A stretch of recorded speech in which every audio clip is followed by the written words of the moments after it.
throne belongs in a republic.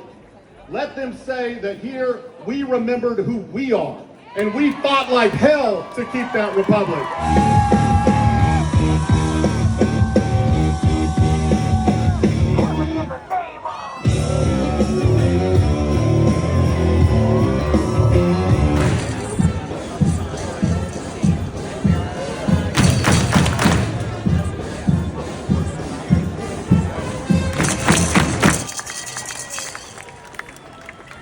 No man above the law.